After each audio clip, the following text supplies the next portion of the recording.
Danny, where to start? Billericay Town 3, Aveley 2. What an unbelievable second half comeback. That one must have felt good. Yeah, it feels good to win, especially from a 2-0 deficit at half time. And I think for the neutral, it's probably one of the best games you'd see at this level for a time. And I think it was a credit to the level in both teams. And the wind was a little bit tricky out there, so made it hard for both teams. But I think we have to give credit to Aveley because I think they're having a wonderful season. They've been second for a long time, and virtually guaranteed that playoff place. And have to give full credit to them and the job that they've done as a team. And we always knew it was going to be a really tough game and a really tough battle. And I thought the first half we had some real good opportunities and real good chances. Keepers made 2 great saves, and we've hit the post and a bar.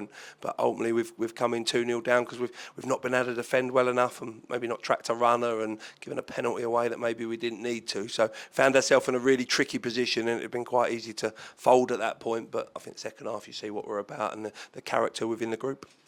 Yeah, if you cast your minds back to December, we were 3-1 down at Aveley and we really didn't have the best of first halves, but we came back, drew 3-0. What was the belief like in the dressing room? Do you believe you can get back into this one? Yeah, we knew that second next goal was going to be really important. We had to get 2-1. I thought that would be, I think 2-0, people always say 2-0 is not always game done. It's a tricky score line, and I think next goal was really important. And we come out really fast in that second half and got on the front foot and got our goal, which was a penalty, and looked like a team that was on the front foot after that. And I felt from that moment we looked like a team that could get back in this game, and we did. We got ourselves back, and they still had good moments on the counter attack. I think they've hit the bar with an absolute rocket, and Jacobs had to make a couple of good saves, and we've had to put our body on the line as well. So it was a end to end at times, and probably a little bit too much for me.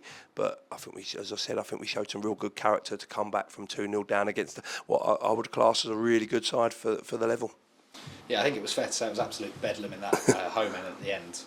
First off, how good were the fans today? Were exceptional. And secondly, I noticed that you didn't massively jeer up the crowd. Is it just a case of keeping grounded even through success? Yeah, I think the crowd was brilliant. I think 1,600 was it, or something like that, around about that sort of figure maybe, which is really good and good for the football club. I thought they were loud and they were vocal, and it's quite easy maybe to not see the bigger picture at half time when you're 2-0 down and get really despondent and not get behind the team. But they did, and I think they see the boys come out on the front foot and helped us drive on and raise some energy. And I think at 2-0, 2-2, they were really loud, they were really vocal, and that helped us go and get that winner, which turned out to be the winner in the end. And yeah, we're going to need them, and we've got some big games coming up and big moments, home and away, and we're going to need as much support as we can, and we need people to get behind us, and there'll be some ups and downs, as I said, and some tricky moments, but stick with us, and the boys, as they say, they show you that they will fight for everything for the football club.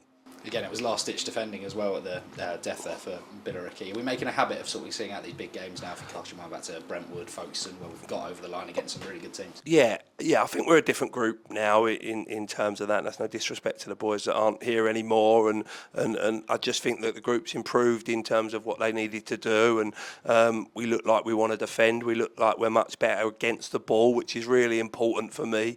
We look like we're a bit more organised, and people like Ryan Scott have stepped up and shown what a good player he is, and Tommy alongside him as well, and Jacob in goal, and we look like we're hard to play against. So that's why I was disappointed that we found ourselves 2-0 down, because they were sloppy mistakes and counter-attacks that cost us. But yeah, I think we're a different animal. No one probably would want to play us right now because I feel we're on the front foot and we're moving and we're progressing, but we know that football can be funny at times, and if you come off it by a centimetre, you come off it by a yard, you can find yourself in trouble. So we've got to stay humble, and we've got to stay picking up results, and still a lot of work to do.